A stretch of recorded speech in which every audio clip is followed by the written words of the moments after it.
अस्सलाम वालेकुम students, my name is Rabia Rubani. Welcome to Pharma Whisper. आज का जो हमारा टॉपिक है ना, वो बेसिकली हमने एक मोस्ट इम्पोर्टेंट टॉपिक डिस्कस किया था फर्स्ट लेक्चर में, प्रीवियस लेक्चर में ना, वो था रीअरेंजमेंट। ये बहुत इम्पोर्टेंट है, इजी भी है, ठीक है, बस समझने की ज़रूरत है। तो उस लेक्चर में मैंने बताया था कि हमारे पास रीअरेंजमेंट की कौन कौन सी रिक्वायरमेंट्स होती हैं, ठीक है, कौन कौन सी चीज़ें पूरी करनी होती हैं एक रीअरेंजमेंट को मतलब प्रॉपर एक्सप्लेन करने के लिए, और मार्क्स किस चीज़ से कटते हैं और मार्क्स गेन कैसे किए जा सकते हैं रीअरेंजमेंट में, और अकॉर्डिंग टू मार्क्स हम उसको कैसे लिखते हैं, ठीक है। सो अगर आप लोगों ने वो नहीं देखी तो मैं डिस्क्रिप्शन में लिंक दे दूँगी, पीना कोलोन रीअरेंजमेंट का, ठीक है, उधर से जाके देख लीजिएगा। अच्छा, और ये हमारे पास जो रीअरेंजमेंट है ना, वो बेसिकली हमारे पास कौन सी है, कार्बोनियम आयन रीअरेंजमेंट है, ठीक है। सेकंड रीअरेंजमेंट है which is Wagner Meerwein rearrangement, ठीक है। अच्छा, सबसे पहले हम इसका इंट्रो कर रहे हैं, ठीक है। जैसे हमने पढ़ा था कि intro, conditions, reaction, mechanism and applications, ठीक है। फर्स्ट ऑफ ऑल हम इंट्रो पे आते हैं। इंट्रोडक्शन में हम कहते हैं कि हमारे पास रीअरेंजमेंट, ऐसी रीअरेंजमेंट जिसमें हाइड्रोजन, अल्काइल, अराइल, ओल, ओन या अदर ग्रुप्स, लाइक कोई भी फंक्शनल ग्रुप हाइड्रोजन के साथ, ठीक है, मतलब हाइड्रोजन भी हम एज अ फंक्शनल ग्रुप लेते तो नहीं है वैसे, लेकिन हम इधर कह रहे हैं कि हाइड्रोजन भी और कोई भी फंक्शनल ग्रुप, ठीक है। अराइल मैं बता देती हूँ क्या होता है। अराइल क्या होता है, एरोमेटिक कंपाउंड में अगर हम एक हाइड्रोजन को रिमूव कर देते हैं, ठीक है, -H पॉजिटिव, ठीक है, तो क्या होता है, वो बन जाता है अराइल, ठीक है, like C6H5, this is aryl. और अच्छा, हम कहते हैं अराइल और फिनाइल में क्या फ़र्क है, ठीक है, ये फिनाइल ही है वैसे, ये फिनाइल भी है, ये अराइल भी है, बट अगर हम कहते हैं हमारे पास कोई भी एरोमेटिक कंपाउंड है, दिस वन, ठीक है, इसमें से हाइड्रोजन को रिमूव किया, ठीक है, तो हमारे पास फॉर्मूला C6H5 नहीं आएगा, हमारे पास ये अलग आएगा और ये अलग आएगा। तो ये वाला जो कंपाउंड है ये सिर्फ अराइल है, this is not phenyl, phenyl is C6H5, ठीक है। आई थिंक समझ आ गई होगी अराइल और फिनाइल में डिफरेंस, ठीक है। अराइल एरोमेटिक कंपाउंड में हाइड्रोजन निकाल दें तो अराइल बन जाता है, ठीक है। अच्छा, कोई भी फंक्शनल ग्रुप माइग्रेट करता है from one carbon to another, ठीक है, due to the formation of stable carbocation.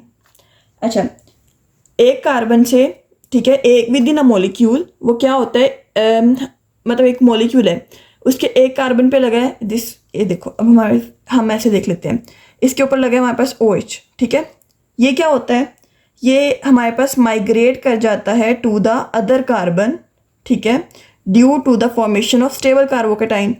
मतलब माइग्रेशन हुई, कैसे हुई, इसके दरमियान पहले क्या बनेगा, कार्बोकेटाइन बनेगा, फिर रीअरेंजमेंट होगी, फिर जाके क्या होगा, ये शिफ्ट हो जाएगा। तो इसको हम क्या कहते हैं, this is called Wagner Meerwein rearrangement, ठीक है। समझ आ गई, ये जब हम रिएक्शन करेंगे तब ज़्यादा समझ आ जाएगी, ठीक है। अच्छा, तो reaction first reported by Wagner in 1899 and subsequently extended by Meerwein in 1914, ठीक है। और हम कहते हैं इसके अदर नेम्स होते हैं Wagner Meerwein shift, migration, type transposition, ठीक है, स्केलेटल रिएजन, किसी के नाम से आ सकती है आपको, और जब भी आएगी आप लोगों ने यही लिखना है, ठीक है। ये जो लिखा हुआ है ना नोट्स वगैरह, ये सारा कुछ आपको इसमें कुछ एडिशन करने की ज़रूरत नहीं है, दीज आर कंप्लीट, ठीक है। यही अगर आप पेपर में लिख के आ जाते हैं ना, 10 मार्क्स में, 15 मार्क्स में, 20 में खुद थोड़ी बहुत मतलब एडिशन करनी होगी आपको, थोड़ा बहुत इसको एक्सटेंड करके लिखना होगा, ठीक है। आती नहीं है, मतलब बहुत कम आती नहीं है मोस्टली, तो मतलब नहीं आती है, ठीक है, तो इतना इनफ है, ठीक है, 10 और 15 के लिए। अच्छा, अब हम कहते हैं हमारे पास क्या आता है, सेकंड इसका कंडीशंस आती हैं। कंडीशंस क्या है, रिएक्शन जो होता है वो स्ट्रॉन्ग एसिडिक मीडियम में होता है, ठीक है, लाइक H2SO4 और ACl। एलिवेटेड टेम्परेचर में होता है, जो कि हमारे पास क्या करता है, रीअरेंजमेंट को प्रमोट करता है, और कार्बन की मतलब जो माइग्रेशन होती है ना फंक्शनल ग्रुप्स की, उसको भी प्रमोट करता है, उसको फैसिलिटेट करता है, मीन के हेल्प करता है इन द रीअरेंजमेंट। अच्छा, अब हम कहते हैं फिर हमारे पास क्या होता है, हम कहते हैं रिएक्शन। जो रिएक्शन होता है वो क्या होता है, carried out in suitable solvent, हमें एक सूटेबल सॉल्वेंट चाहिए होता है, ठीक है, लाइक मेथनॉल, एथेनॉल वगैरह, ठीक है। तो हम जनरल रिएक्शन पे आते हैं, ठीक है, जिसमें हम क्या कहते हैं, हमारे पास क्या नियोपेंटाइल अल्कोहल है, ठीक है, it is converted into isopentyl alcohol. हमने पढ़ा था कि इंट्रोडक्शन में हमने डेफिनेशन में पढ़ा था कि जो होती है माइग्रेशन होगी फंक्शनल ग्रुप की from one carbon to another carbon, ठीक है, और स्टेबल कार्बोकेटाइन की फॉर्मेशन होगी। इसी को हम क्या कह रहे थे, वैगनर मीरविन रीअरेंजमेंट, ठीक है। तो इसमें हमने क्या लिया, neopentyl alcohol. Neopentyl alcohol, neo मतलब जो नियो होता है वो ऐसा होता है, ठीक है, दिस वन, और आइसो ये वाला, ठीक है। तो हम कहते हैं हमारे पास नियो पेंटाइल अल्कोहल है, ठीक है। यहाँ से क्या हुआ, आइसो बना। ये जो फंक्शनल ग्रुप था वो अटैच था इस वाले कार्बन पे, ठीक है। किस कार्बन पे, इस वाले कार्बन पे हमारे पास।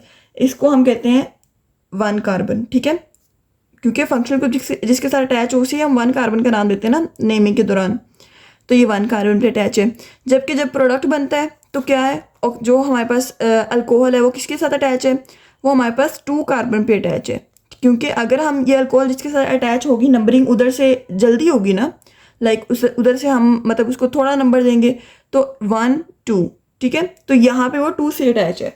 तो हमारे पास क्या हुआ, शिफ्टिंग हुई फंक्शनल ग्रुप की, ठीक है। अच्छा, अभी हम इसका देखते हैं मैकेनिज्म कि हुआ कैसे, ये सारा कुछ प्रोसीजर कैसे हुआ सारा। अच्छा, मैकेनिज्म हम कहते हैं हमारे पास 4 स्टेप्स होते हैं, protonation, dehydration, 1 2 methyl shift, attack of nucleophile, और हमारे पास या डीप्रोटोनेशन, ठीक है। ये वाला जो स्टेप बनेंगे लास्ट में समझाऊंगी, ये इसकी 2 कंडीशंस बनती हैं, ठीक है। अच्छा, फर्स्ट स्टेप में हम क्या कहते हैं, फर्स्ट स्टेप में हमने कहा कि हमारे पास क्या हुई, प्रोटोनेशन हुई, ठीक है। हमने क्या लिया, हमने लिया नियोपेंटाइल, ठीक है, नियोपेंटाइल अल्कोहल लिया। उसके अंदर क्या हुआ, हमने उसकी प्रोटोनेशन, क्योंकि एसिड डालना है तो प्रोटोनेशन ही होगी। प्रोटोनेशन हुई तो हमारे पास क्या बना, दिस इज OH2 बना, ठीक है। हमने पिनाकोलोन में भी यही पढ़ा था कि वहाँ पे प्रोटोनेशन हुई थी तो वाटर मॉलिक्यूल बना था, ऑक्सीजन के ऊपर पॉजिटिव चार्ज आ जाएगा, ठीक है। इसको हम वैसे कहते हैं ऑक्सोनियम आयन। ये नेमिंग याद कर लीजिएगा, ज़रूरी होती है। अच्छा, नेक्स्ट स्टेप में हम देखते हैं हमारे पास क्या है, डिहाइड्रेशन का स्टेप है, ठीक है। सेकंड स्टेप क्या है, डिहाइड्रेशन। इसमें क्या होगी, जो ऑक्सोनियम आयन बना है, ठीक है, वो क्या करेगा, वाटर को लूज कर देगा। तो क्या बना देगा, अब देखें यहाँ से क्या हुआ, वाटर लूज हो गया। वैसे का वैसे सारा मॉलिक्यूल, जब वाटर लूज हो गया कार्बन की वैलेंसी कम होगी ना, क्योंकि 2 और 3 4 होती है, तो यहाँ पे positive, this is carbonium ion बन गया, ठीक है। ये सिंपल हो गया। अब हम क्या कहते हैं स्टेप 3 में, स्टेप 3 में हम कहते हैं हमारे पास यहाँ पे होगा 1 2 मिथाइल शिफ्ट। अब हमारे पास ये वाला जो है ना, क्योंकि हमने क्या करना है, हमने जो शिफ्टिंग करनी है, क्योंकि रीअरेंजमेंट ही होनी है ना बेसिकली, तो हम यहाँ पे क्या करेंगे, यहाँ पे हमारे पास ये 1 2 मिथाइल शिफ्ट होगी। तो ये हमारे पास क्या है, दिस इज रीअरेंजमेंट, यहाँ इस स्टेप में हो रही है। यहाँ पे 1 प्राइमरी कार्बोकेटायन है, ठीक है। अब क्या होगा, ये वाला CH3 यहाँ पे मूव कर जाएगा, 1 2 मिथाइल शिफ्ट 1 से मूव करेगा टूवर्ड द, ठीक है, 2, ये वाला हो गया 1 2 मिथाइल शिफ्ट। अब क्या हुआ, जब ये मूव करके इधर यहाँ पे लग गया कार्बन, ये वाला, ठीक है, ये ऐसे हो गया ना, ये वाला CH2 और ये CH3, CH2 CH3 और CH3 वैसे का वैसे, C वैसे का वैसे, ठीक है, ये वाला मॉलिक्यूल। अब यहाँ पे C के पास कमी हो गई तो यहाँ पे पॉजिटिव आ गया, और ये इधर अटैच हो गया तो यहाँ पे CH3 आ गया। तो ये क्या बन गया, टर्शियरी कार्बोकेटाइन, ठीक है। अच्छा, नेक्स्ट स्टेप में हम कहते हैं हमारे पास क्या होगा, या तो हमारे पास न्यूक्लियोफिलिक अटैक होगा या डीप्रोटोनेशन होगी। ये कंडीशन है कि अगर हमारे पास मीरविन रीअरेंजमेंट में लास्ट स्टेप में अगर हमारे पास न्यूक्लियोफाइल अटैक करता है तो अल्कोहल बन जाती है, अगर नहीं करता तो क्या होगा, डीप्रोटोनेशन होती है और अल्कीन बन जाती है, क्योंकि न्यूक्लियोफाइल का होना भी ज़रूरी है ना। तो अगर हमारे पास, अब हमने ले लिया वही हमारे पास टर्शियरी कार्बोकेटाइन, ठीक है, टर्शियरी कार्बोकेटाइन, इसके ऊपर अगर न्यूक्लियोफाइल एक्ट करता है, न्यूक्लियोफाइल एक्ट करेगा वो जाएगा पॉजिटिव के पास ऑब्वियसली, तो यहाँ पे क्या बन जाएगा, OH आइसोपेंटाइल अल्कोहल। अगर नहीं एक्ट करता तो क्या होगा, यहाँ पे हाइड्रोजन की रिमूवल हो जाएगी, ठीक है। क्यों, क्योंकि हमने इस कार्बोकेटाइन को ख़त्म करना है ना, तो इधर से हम हाइड्रोजन को लूज कर देंगे, डबल बॉन्ड आ जाएगा इसके दरमियान, ठीक है। हमने इसको ख़त्म करने के लिए फिर क्या कर देनी है, डीप्रोटोनेशन कर देनी है। अगर न्यूक्लियोफाइल नहीं आता तो यहाँ से हाइड्रोजन रिमूव हो जाएगा, इन दोनों के दरमियान क्या हो जाएगा, डबल बॉन्ड आ जाएगा। तो फिर हमारे पास ये वाला प्रोडक्ट बन जाएगा 2 मिथाइल 2 ब्यूटीन। समझ आ गई। अच्छा, नेक्स्ट इसकी एप्लीकेशन है, इंपॉर्टेंट है और याद भी करनी है। अच्छा, ये क्या करता है, स्टीरॉयड की सिंथेसिस में हेल्प करता है, जो कि हमारे पास हार्मोन्स और फार्मास्यूटिकल एजेंट्स में ज़रूरी होती हैं, ठीक है। स्टीरॉयड्स हमें पता भी है। ऑर्गेनिक कंपाउंड की सिंथेसिस करता है, ड्रग की डिस्कवरी में इन्वॉल्व होता है। बेसिकली हम फार्मेसी पढ़े हैं तो हमारे पास ड्रग्स के मतलब मोस्टली हमारा ड्रग्स के साथ इंटरेक्शन होता है। तो फ्लेवर और फ्रेगरेंस इंडस्ट्री में यूज़ होता है। कम्प्लेक्स मॉलिक्यूल्स बनाता है, ठीक है, generating new CC bond, like carbon functional group इधर से उधर मूव किया था तो कार्बन के साथ कार्बन का बॉन्ड बना के क्या करते हैं, कम्प्लेक्स मॉलिक्यूल्स की फॉर्मेशन करते हैं। अच्छा, तो ये थी वेगनर मीरविन रीअरेंजमेंट, ठीक है। मैंने वही 5 स्टेप्स क्लियर किए हैं, introduction, conditions, reaction, mechanism and application, ठीक है। एप्लीकेशंस 5 इनफ है। मैकेनिज्म के नाम, मतलब जो हमारे पास स्ट्रक्चर बनते हैं उनके नेम, प्रॉपर मैकेनिज्म, स्टेप्स, ठीक है। जब स्टेप पता होंगे तो वैसे ही नॉर्मली हमें पता है डिहाइड्रेशन, ठीक है, वाटर की रिमूव करना है, प्रोटोनेशन तो प्रोटोन ऐड करना है, और हमारे पास अगर 1 to मिथाइल शिफ्ट हो रही है तो एक जगह से हमने क्या कर देना है, 1 to मिथाइल शिफ्टिंग कर देनी है, ठीक है। और अगर हमारे पास क्या होगा, अब यहाँ पे देखें OH नेगेटिव अटैक कर रहा है तो क्या जाएगा, ऑब्वियसली पॉजिटिव के पास जाएगा। इसी तरह से अगर आपको बेसिक कंसेप्ट अच्छे से आते हैं, बेसिक कंसेप्ट वो नहीं जो अटैकिंग वगैरह, वो नहीं मैं कह रही कि मीज़ोमेरिज्म वाले जो है ना, वो बेसिक कंसेप्ट नहीं, बेसिक कंसेप्ट मीन कि रिएक्शन के बेसिक कंसेप्ट आते हैं, ठीक है।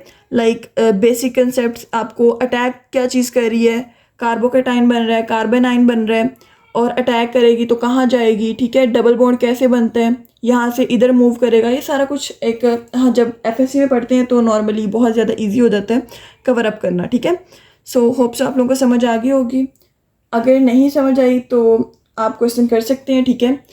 और डिस्क्रिप्शन में मेरा व्हाट्सएप ग्रुप का लिंक भी है, आप ज्वाइन भी कर सकते हैं। कोई भी नोट्स चाहिए, कुछ भी चाहिए, आपको वहाँ मिल जाएंगे। जज़ाकल्लाह।